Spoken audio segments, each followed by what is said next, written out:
Lions Rock Productions.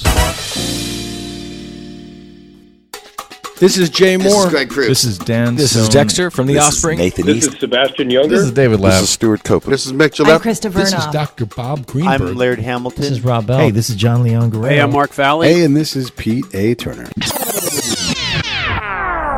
Hey, I'm Kat Connor, author of the Byte series, and this is the Break It Down Show. And now, the Break It Down Show with John Leon Guerrero, Mark Valley, and Pete A. Turner. Terrific. Kat Connor is the author of the popular Byte series of thrillers. She lives in Upper Hutt, New Zealand with her husband and children. She's a member of the Backspace.org, New England Society of Authors, International Thriller Writers, and the Masters of Horror. And Kat, we're elated to have you on the show. Thank you. Thanks for joining us. Lovely to be here. What are you doing all the way down there in Upper Hutt? And it's fun to say down there in Upper Hutt. Yeah, I'm sure it is fun. I actually co-run a bookshop. It's a really cool little bookshop that stocks only Kiwi authors. Wow. So it's the only bookshop like it in the country and the world. So that's what I do. And I sit in the bookshop and write. That's terrific. That's a perfect gig. Mostly. It can get a bit frustrating. What makes that gig frustrating? It's noisy. It's noisy. We have a main street in front of us, the main road.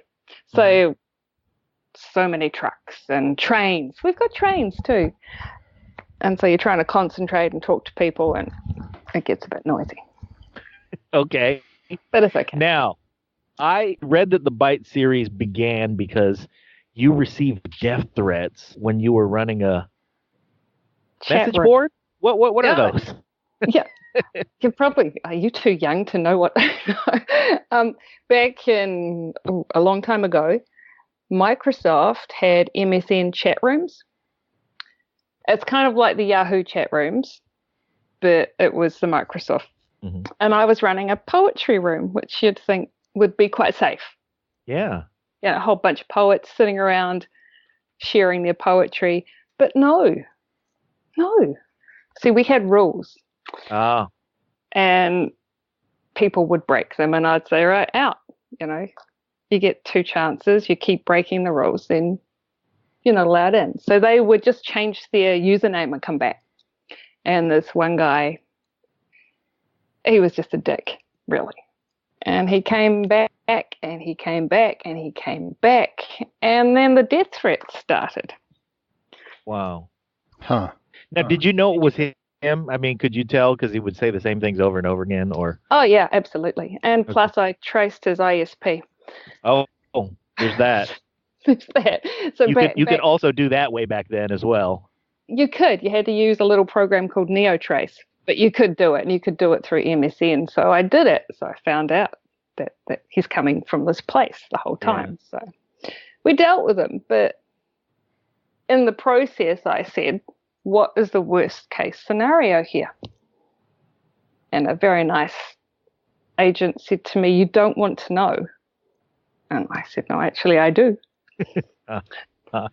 And so that's where the whole story started from there.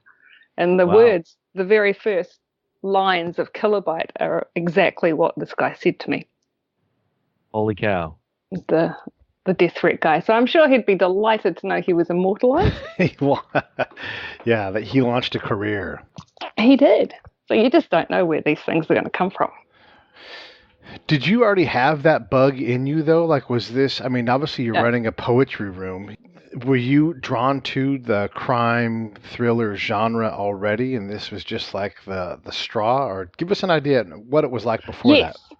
Yeah, I had already written 3 books before that, and they were my learning books. And no one gets to see them. They're mine. But there's a good reason why you never publish your first novel. So I learnt the craft, and I worked, and I wrote 3 books. Turns out it was actually 4 books. I didn't realize that I finished the 4th one. But I was always drawn to crime, and I think mostly because my granddad was a cop. So that whole criminal thing's really fascinating to me. Yeah, you also, when you're talking about incidents and people in incidents, you say things like, we dealt with him. Yeah. Leave it to the writer of thrillers to say things like, yeah, he's been dealt with. Yeah, he was. It's funny that so you had 2 learner books, huh? That you wrote and have not that have not seen the light of day. Well, actually, 3. I wrote.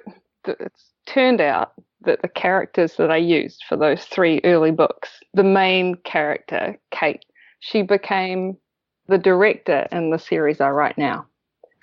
So I stuck with her because she had this really cool backstory that I knew because I had written 3 books about her. Aha. And I thought, I need a director. My version of the FBI needs a director. And I went, hey, I know, perfect person. So they weren't wasted. They definitely weren't wasted. Is she based on a real person in your life, or is she a accumulation of people in your life? She is definitely an accumulation of people. I think originally it was what started the whole thing, me wanting to write, was I couldn't find a decent book to read where the women in the book were like the women in my life. Okay. It was all very Hitchcock, women needed saving, you couldn't do anything, they were cannon fodder. And I was like, but I don't know anyone like that. Every woman I was around was strong and capable and could do things for themselves. They didn't need rescuing. That's what happens when you're in a cold ass place like Upper Hutt. Yeah. Yeah, I know. We sit around going, well, we can do it. And I think it's a Kiwi thing too. We're very DIY, Mm-hmm. Fiercely independent. Let's say that. Yes. And we've had to be because we can't, always access everything the rest of the world can. So we just do it ourselves. Talk a little bit more about that, though, because Americans, similar to Kiwis and similar to Aussies, we've all said, no, we're leaving. We're going to go do this somewhere else. And we had to survive, not just DIY, but actually like we might die today. How does that inform your writing in general? Talk in detail about that. I think because it's all part of me and immigrants, we're all immigrants, each of those countries. That's how we started out. We all came from England or Europe or somewhere else. And we did do it hard. I think our ancestors had a really rough time. And maybe that affects your genetic makeup. Maybe in future generations, you're actually quite tough. Yeah, and I think it creates some resilience. Yeah, and you can see a bigger picture because you have to be able to see a bigger picture. Because if you're just going to make it through today, what are you making it through today for? If you can't see that there's a tomorrow and a next week and a next month, then you're not going to try so hard, are you? I think it does. I don't know if you're describing my life, if you're giving me some motivational words of guidance. You're right, though. I mean, we are attracted to fierce independence, and we have that in common. I find it fascinating that you began writing because you couldn't find anything good to read. That's the best. That's kind of why Pete and I started this podcast. Brilliant reason. I mean, really, what better reason is there? If you can't find what you want, you create it yourself. That is DIY to its core. Yeah, and I think all writers, we are actually very selfish. We don't write for other people, we write for us. So we're entertaining ourselves first and the reader second. And that's how it starts out. You start out by wanting something to entertain you. It has a spillover effect if you really enjoy it and you're lucky. And next thing you know, you're entertaining everybody else. When you write that book, Byte, or whatever the next one's going to be, and you finish it. Byte. Let's say, though, there have been 7 so far. Yeah. No, we've got 10. 10? There's 10, yes. The 10th one was just accepted by my publisher, so we've got 10. Okay.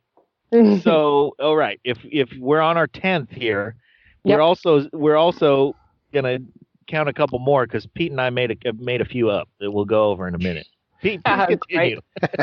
So you put down and you go, the end, Byte is done, and it goes to the publisher. You need time to recharge, to reflect. Apparently, you're going to keep on writing these books. I mean, that's obvious now after 10. But what is that fallow period like? What do you let it go on a certain amount of time until the inspiration hits and you know it's coming? Are you like, nope, I'm going to take 6 months off and then I have to get back to it? Because putting 120,000 words into a book, that ain't easy, Kat. And you manage to keep doing it. Help us understand, as people that don't do that, how do you get to that point where you're ready to spill those words out and entertain all of us? It comes oddly, usually when I'm doing something else. And it doesn't have to be after I finish the book either. I could still be working on something and I'm going, I've got to get to the end of this. And I've got this question in the back of my mind and I know it's something new. Generally, I get to the end before I start thinking about this other story that's niggling. And I kind of, I don't know, drift for a bit. It might only be a couple of days. It just, my brain processes everything I've just done. And it's kind of a downer, which is, people don't. They think, oh, wow, you finished a book. And you're going, yeah, I finished a book. But now I got to start another one. Yeah, well, it's kind of like a big whoop. You're so immersed in all your characters and the storyline and, you know, who survived at the end. Because I never know until I write it. I write the end. Who's going to still be standing? And then it just ends. And you're like, okay, now what? Yeah, it's never really over, right? So there are still people standing. May not have been the people that you had in mind at the beginning, but there are still people. And that can be difficult sometimes. And the last book that was just released, Byte, ended in a way that even my editor cried every time she read it. And I could not get through that final scene. I was just, tears were streaming and I'm trying to type. And everyone who's read it has cried. And that was not my intention at all. It's just that a really great character, someone I really liked, died. And sort of, not even at the end of the book, but the end of the book is the final call, which isn't even a thing that they probably would have done. But I went, hey, these guys work with police a lot. And he was a well-respected guy. They might just do a final call. So I wrote the final call, and it's a killer. It's just awful. That book took me a long time to get over. Wow. I'm starting the next one going, oh, well, I'll have Sam. Oh, I can't. Yeah. Grieving. Who's going to breach the doors? Yeah. It really is, because I'd written with him for 8 books. Yeah, he was in 8 books, and in 7 of them, he was this really amazing, strong character. And then I killed him. So you terrible. It's awful. Spoiler alert. You're supposed to say spoiler alert before you do that. They all know. Because as I was writing it, I went, look, you're not going to know when it happens in the story, but we're losing someone. Because if I don't warn them, they're like, you didn't tell us. But let's talk about that grieving a little bit. First off, let me just tell you, in real life, I've been at those final calls, you know, like in the military when you're deployed. Yep. You don't have much time for a service, but you do go and you pay your respects. And it's oftentimes literally that person's boots, that person's rifle, and that person's helmet, if possible, up on an altar, and you go through all of the speeches and stuff, and the last thing they do is, you know, they assemble that person's unit, they sound off, and when they're not there, there's a whole thing, and it is impossible, even if you don't know that person, it is impossible to not be moved deeply, if not all the way to tears, you know, when those things happen. So how did you know to use that kind of a tool in your book? I don't actually know. Sometimes I don't know what I'm doing, to be honest. It'll just pop into my head and I'll go, man, that's cool. Yeah. Or, does this work? And I've got this little voice in my head going, this is what we would do. This is what we would do. These guys would get together and they're actually at the bedside of another team member who's been badly injured, and they all are there for this moment, and it's a radio call. And I went, I think that's what they would do. Yeah. So I just went with my gut, and it was gut-wrenching, to be honest. But also it was good for me because it meant I could grieve my character. Say goodbye. And you need to. I get so close to these people. I would love to hang out with these guys. They're amazing. They are so much fun. And yeah, I've got to say goodbye. I can't drag them through any more crap. You know, their job is done, and you need to accept it and move on. Well, but, two things from that. I appreciate that it's a cathartic thing and that you have the experience, your own individual, the fact that you miss characters, the fact that you have to grieve characters. There's an emotional attachment that you have that clearly is something that comes through in the books, or you wouldn't continue to write them. But when you have real people in your life, do they get less interesting? Like, is your husband who you hang out with to get some peace and quiet, for crying out loud? Well, actually, I'm a single parent. There's a bio around that needs altering, obviously. That probably says a lot, doesn't it, to be honest? My partner lives in Perth, so, lucky man. He doesn't get to put up with me when I go through the craziness of ending a book very often. And it's crazy. It's hard going when everyone's going, yeah, you finished a book, and you're just sitting there going, yeah, finished a book. Yeah. And you have to really try and dig deep and find some enthusiasm for the fact that you just wrote 105,000 words and they didn't suck. And it's actually quite difficult when people think that you're being, an idiot about it. But it's hard. We have a friend that's a writer. He's a screenwriter, and he does a similar thing that you do where he gets to know the characters. And sometimes the whole screen gets wadded up the whole screenplay gets wadded up in a ball and thrown out. His name is Hilliard Guess. And once he gets to know the players, they speak through him and into his fingers, and he types it out.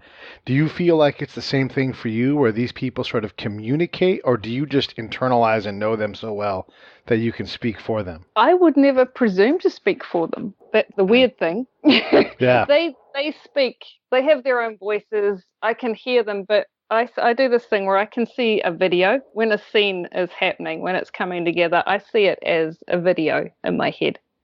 And it plays over and over until I get it right. And it will play exactly the same way until I write it the way it should be written, which is just slightly insane, a little bit out there. But that's how I work. I've always been able to see the characters and see the things that are happening, which is kind of creepy sometimes because I write first person, and some things you don't want to see and you don't want to dwell on when you're writing, but I do. I see it and I hear. Yeah. Sometimes other times it's funny and I'll be writing and laughing. Try doing that in a bookshop. Seriously, I'm writing away laughing because I'm watching this video in my head of my characters interacting and giving each other a hard time. And people are walking past the shop. Yeah. This is great. Pete, you know that half of Upper Hutt knows Kat as the crazy lady who sits in the bookshop window laughing. It's true. It's really true. Yeah. There are people across the street having toast, and they're looking over there going, nobody's in there with that crazy lady. Sometimes people come in and they sort of look around. I thought you were talking to someone, and I'm going, nope. Just me. That's How fun. many people live in Upper Hutt? 45,000. Okay. I just pulled that out of the air. I have no idea. No, that's about right. I looked it up. It's a little bigger. So John and I come from a little area called Benicia and Vallejo. They're side by side. Actually, they are named after a married couple. And Benicia is about 30,000 people, and Vallejo is about 120. So you're sort of like a mix of the two places, except for we don't call ours. And we live on a river of sorts, too. So very similar. Cool. Yeah. Yeah, beautiful. So you've spot. looked down from the hilltop and thought, that looks like about 45K. Yeah. No, we have a really big land area.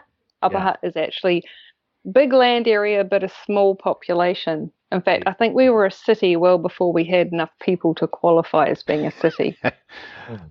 And it's one of those places where if you come across someone you don't know or your friends don't know, it's really unusual because there's two main colleges, that are co-ed. There's 2 boys' schools too. But there's 2 main co-ed colleges. If you go to one, you know people who went to the other because it's a small town, really. Yeah. And I came across someone recently who has lived here as long as I have, and I did not know him. Wow. And we have no friends in common. And I was like, this is freaky. Where have you been? That is Under a rock? freaky. Yeah. That sounds suspicious. Yes, straight up, didn't trust him. When you come from a place of 45,000 people on the very edge of the world, you're so far from everything else. How do you get outside of your world enough to be able to bring in other things? Or do you try to just tell the point of view of someone from New Zealand? How do you round out these stories so you're not just some New Zealand small town lady writing crime novels? Travel. Good answer.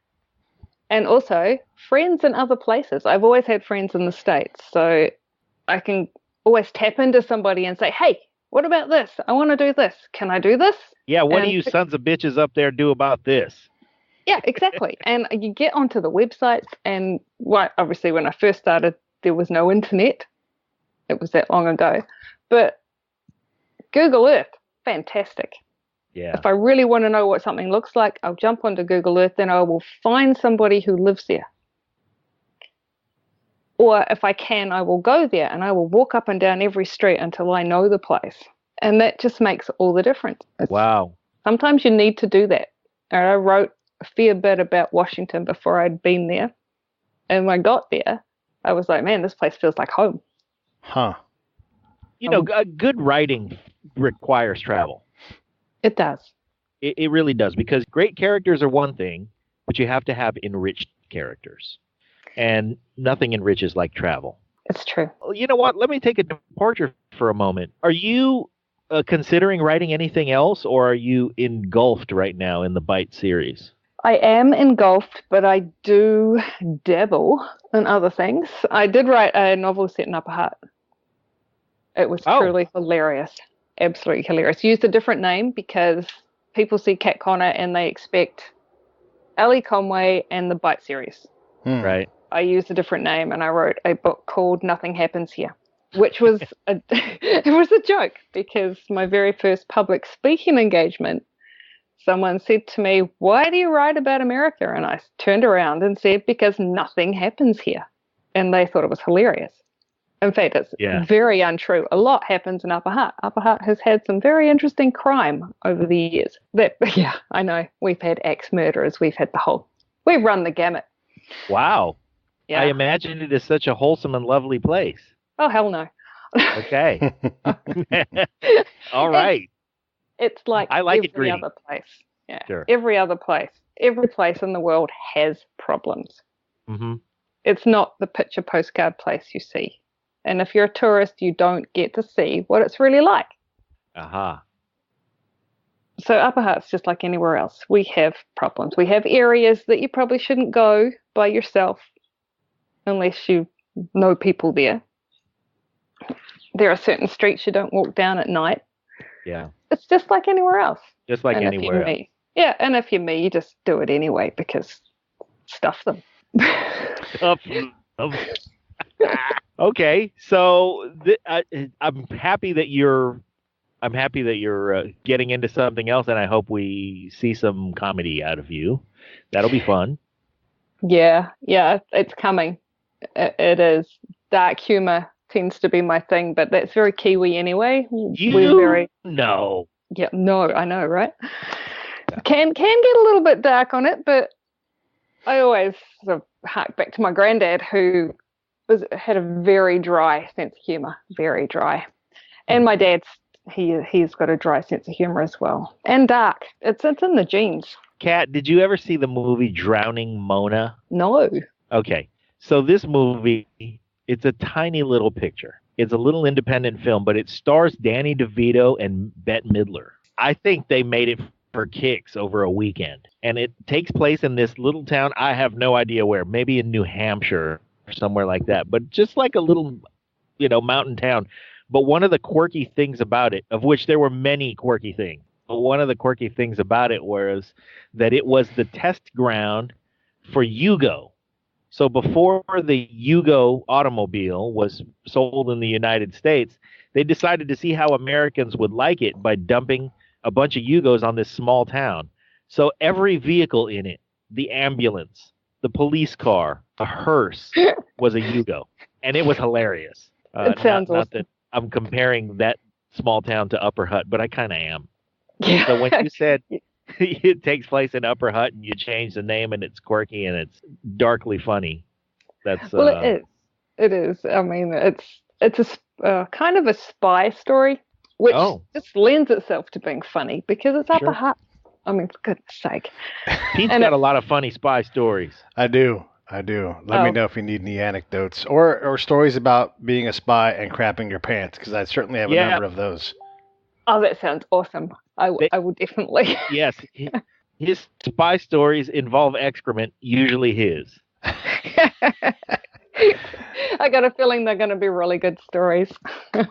No, they're hilarious. I do want to point one thing out. As I was doing prep for the show, I haven't had a chance to read the latest book that you sent us the excerpt from, but there's not a Wikipedia page about you, and I'm fixing the Everipedia hole right now. We're going to get a bio page put up there because you've written well over 1 million words for us all to enjoy, and a whole series. So know that here when you come on the Break It Down show, if someone else hasn't done this for you already, we're going to get you a bio on Everipedia, and it's going to be awesome for you. So just a little side note that I wanted to point that out, because I want people to know who you are and be able to enjoy the books that you've got. And I'm about to start on the journey, and Lord knows I don't have time to read books like all the way through all the time, but I'm going to do it because I dig what you do. I dig New Zealand, and I want to see I want to see the world from inside your brain, because if you're making yourself laugh,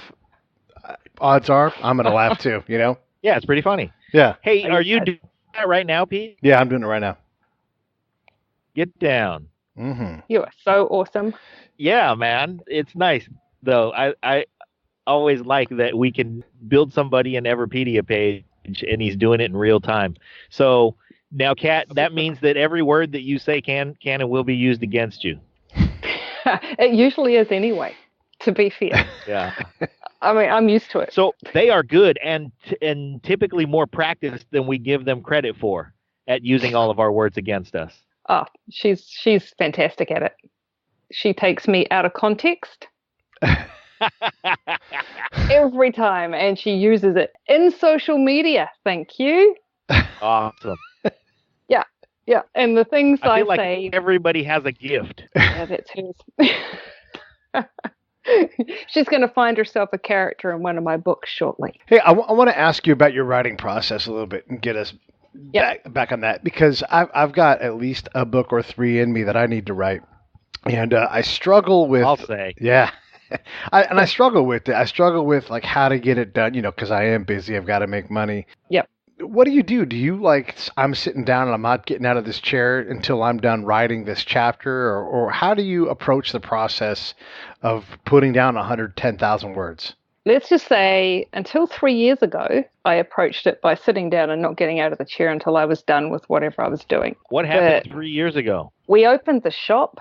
Oh. And that blew my little mind and my whole way of doing things. So I had to readjust, and it had seriously taken some time to readjust. The last 2 books took so long to write, drove me mental, because normally I can pump out a novel, decent sized novel in 6 months, and then give it time to settle before I go back over it and before my publisher sees it. And then the editing process starts. So I used to always be 1 book being edited with my publisher, 1 book finished and just sitting, and 1 book starting. And then I kind of stuffed myself up with the shop, and I am now behind. Okay. And it's really, really hard. I feel like I'm not writing enough. I'm not producing enough. I should have another book ready to go. And I've only just submitted number 10, which has thankfully been accepted. So I haven't started number 11 yet. So when you say been accepted, what do you mean by that? Do you mean that the publisher has not only This episode of the Break It Down Show is brought to you by Lions Rock Productions. That's us. We publish, evaluate, and develop podcasts just like this one, consult others to build their own, and create associated content and content marketing strategies. So if you're launching or expanding your social media presence, your business or your personal brand, or if you just want to take your media presence to the next level, Reach out to us on Twitter at Pete A. Turner, or at JohnLG69. at the Break It Down Show. There's 1,000 ways to get a hold of us. Now enjoy the show. Received it and gone through it, but do they give you back notes and you tell them to go screw themselves? And how's that process? Yeah. Yep. I submit it. I submit the book. Each book is contracted separately. So I submit the book to my publisher. It actually goes to the editor, main editor, and she reads it and she says yes or no. Luckily, I've only ever heard yes. So crossing fingers, but I still absolutely crap myself when I send it because I'm always thinking, okay, this one might be shit. So then is imposter syndrome a little thing that you struggle with? I mean, or do you is this just part of your natural process? Or do you think you full on have the imposter syndrome thing? No, I think it's just something that's in a writer. It's just in us. We're always expect that this one will be shit until someone says, hey, you know what? It's okay. And then we sort of breathe a little bit of a sigh of relief and go, okay, good. No one's going to find us out. We can do this. But it's just in there. It's just something in our makeup. And I think that's what makes you better. When you set that book down, when that manuscript is done, you've typed the end, apart from editing and minor brushing, is it truly done, or do you reach a point of acceptance where this is this story, and though I could go through 100 more times and change it and modify it, do you ever feel like the work is truly done, or is it something that you have to go back to in your brain, but you, I don't know, surrender it, I guess? Until I receive it in paperback, it's not done. Okay. It's how my brain works. So we go through 3, 4, maybe 5 editing rounds with my editor, and we concentrate on different things. And usually I just give in to her because she is so good at what she does. She is amazing, and her job is to make me better. So we do have the occasional argument. Certain words, I will say it stays, and she'll say, you've got to get rid of it. I'll go, no. And it'll be a back and forth, and one of us will win and the other one will sulk. But it's always like that. She's got a great sense of humor. She loves my characters. She gets me. So I try to be very open and just allow it all to wash over me and sit and think about it and go, well, actually, you're right. Or, no, damn it, I need to stand up to this one and say, no, you've got to leave it. And that could go on forever. Yeah. It's Jane's call. Jane goes, okay, we're done.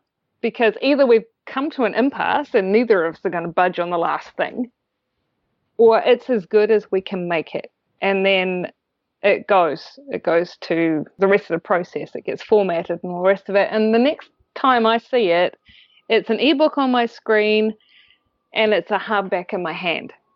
And at that point, I can sit down and read that book like it's a book. And it's done. And it's done. And I don't care if I see something that's slightly off, to the or whatever. Sometimes there's always a mistake in every piece of work. Doesn't matter what it is or who wrote it, there is always going to be something odd, which quite often happens in the formatting process. That I ignore because the book is done. My brain goes, it's finished. And I go, thank God. Okay, so when you look back at, let's say, Killer Byte. Yep.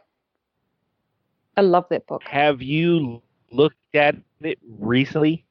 And do you when you read a book that you like to read and you go back to it and a couple of years have passed and you go back and you extrapolate something from it that's different, a different emotional experience or something. Does that happen when you've written the book and you go back and read it years later and you're in a different life place? Okay. It does. And you know what else? If you hear it, it's a whole different thing.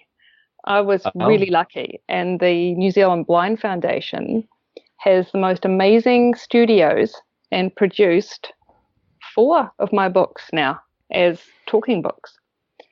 So they were voice acted, not just read. Terrific. Yes. And hear it. So they came to a different kind of life. Yes. The words were actually alive. And I'm like, I was listening to Byte when they did that one with friends of mine who were in radio. And they were going, this is amazing. You know, the qualities. And I'm just going, who wrote these words? Because you get sucked. Honestly, I'm going, I don't remember writing that. It was a whole different ballgame. I was going to ask about that because one of the things, John and I edit our own shows.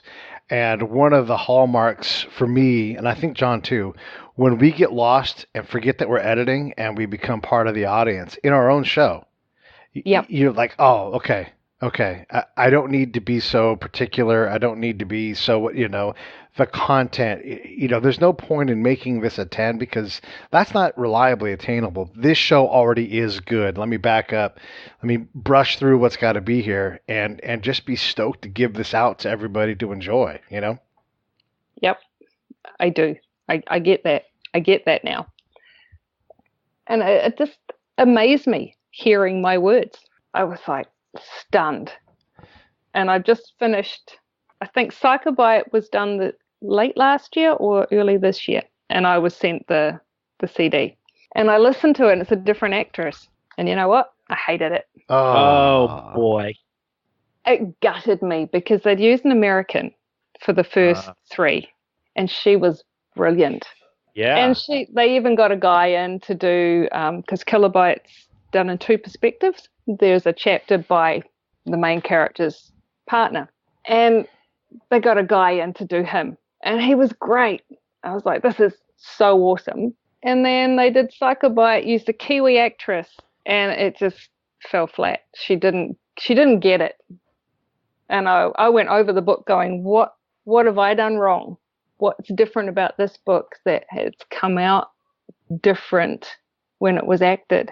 And then I had to step back and go, actually, no, the words are there. The infliction is there. The emotion is there. It was the actress this time. Yeah, it was the performance.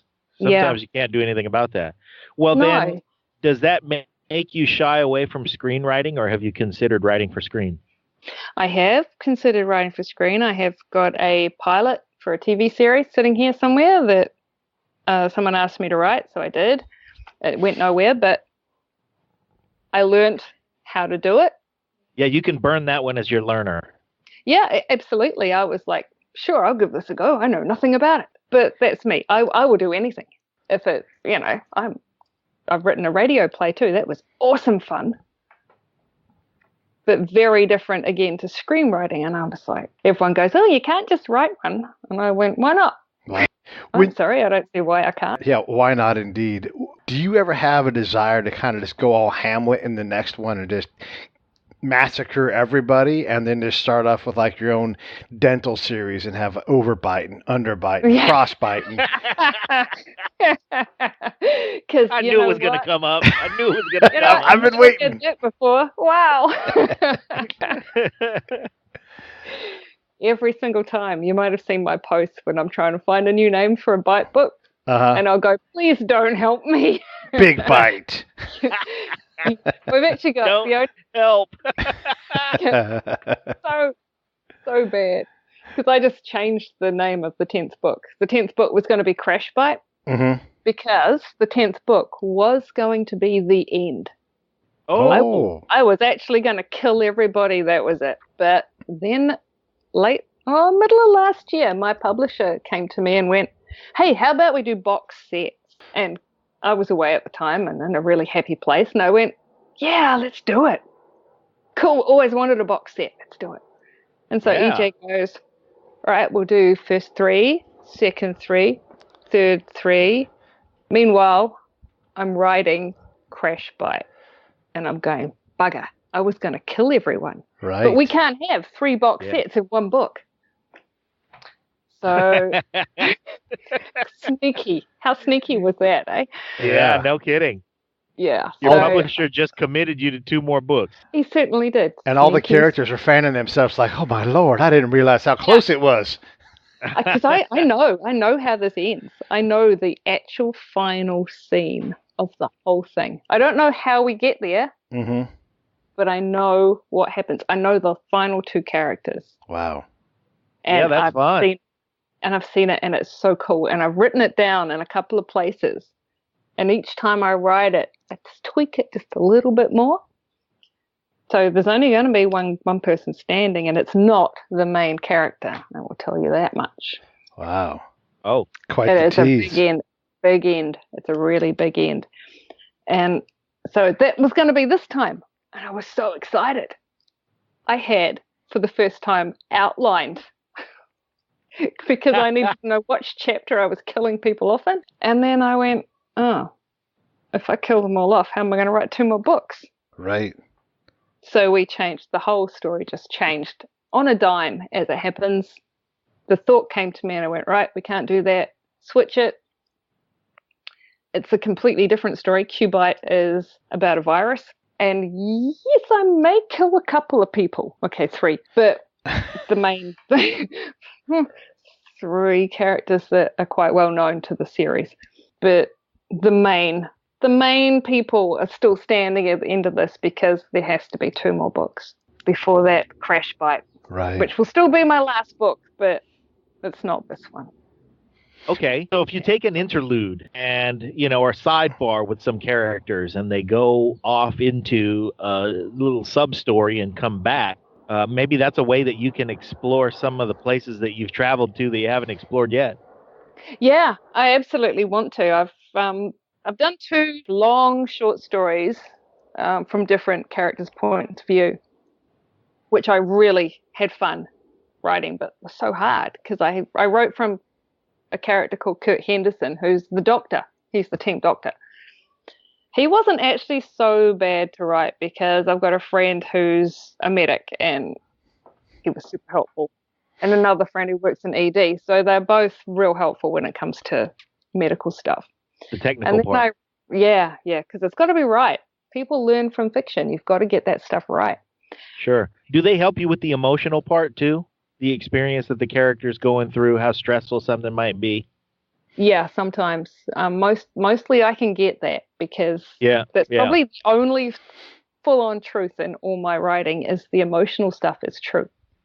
How my character handles things is based on a truth, an emotional truth, and what I know to be true. Yeah, that's not so hard. The emotions aren't so hard. Truth like shit sucks. Yeah. It's true. And then I wrote from Sam Jackson's point of view, and he was hard. It was hard to be Sam. Sam is so far outside my comfort zone. I was struggling big time to write his story. Huh. But I did it, and I enjoyed the process of being a ginormous black guy. Because that's not me, I couldn't be much different to that, really. How do you get there, though? How do you get to Sam's place? Do you put on a big old leather jacket and eat some soul food, or what do you do? Just about. All my characters have music. They all have a soundtrack. Oh, So- that's terrific. We just got here now. Yeah, you just got here. So I tap into the soundtrack of Sam, and then I can start to channel Sam and figure out how he would react to things and what works for him. What's his That's soundtrack, brilliant. though? Give us an example of what it sounds like. He's actually kind of Rolling Stones, which is a book, Sam. And as long as I think Sam, we're going to be Sam. And when I write Kurt, I hear Kevin Costner, Modern West. Okay. Don't know why, it's just how it works for me. And then I can go, okay, so this is Kurt, this is what he's doing. It's really weird the way music works, but it works. Yes, it does. It's great to hear that that's how you tap into these characters, because we can all relate to the way that music affects us. And if we're listening to something that reminds us of somebody, or if we're listening to something that creates character in ourselves, the character that you become because you listen to something on your way to whatever. And those are part of the universal truth of the human experience. I hope that during this conversation, we have, for somebody, captured a little soundbite of Kat Connor so that we can get the essence of you. What do you think? Was this fun? Will you do it again? Yeah, All let's right. see you guys win. You're awesome. I have had a blast this morning. Terrific. Okay, so everybody, this is Kat Connor, author of the Byte series, 10 plus books. Here's what I'd like to do. I'd like to start a little book club. Maybe we'll just start with your first book and make our way through and recommend. There's so many great books that we get these authors that are incredible. Like you, we had Johnny Walker tell his story, which is mind-blowing in and of itself. I'm about to have Michelle Rigby Assad, a CIA spy, on. So it'd be fun just to start reading these things, and commenting. And you have such great insight anyhow. So if you're willing, heck, I'd love to have us all read some books and exchange some thoughts, because even if you can't get up and go out and travel, because not everybody can, you can travel via a book. So thanks so much for coming on. That would be awesome. Yeah, I think so too. Enriching. Thanks so much for coming on the show with us. You're on Twitter. You're at Kat Connor. Everybody can find the Byte series on Amazon. It's not hard to find Kat. You literally type Kat Connor in and she comes up. And in a few minutes, your Everipedia site will be up and cooking, which you can. Oh, that's exciting. Yeah, and you can update and edit that thing yourself. So those guys are getting the last few things put on it. It'll for sure be attached when we put the show up. But what do you have for us in clothing? Anything else? Just read. People read. Read everything. Read everything you can get your hands on. I love it. It's so important. All right. Well, there's your marching orders. Kat says read everything, get your hands on. So let's do it. And I look forward to hearing from you again. Let's for sure get you back on and do it on the regular, because what you're doing is incredible. You're pulling these stories out of your mind, and the soundtrack thing came in at the end of the show.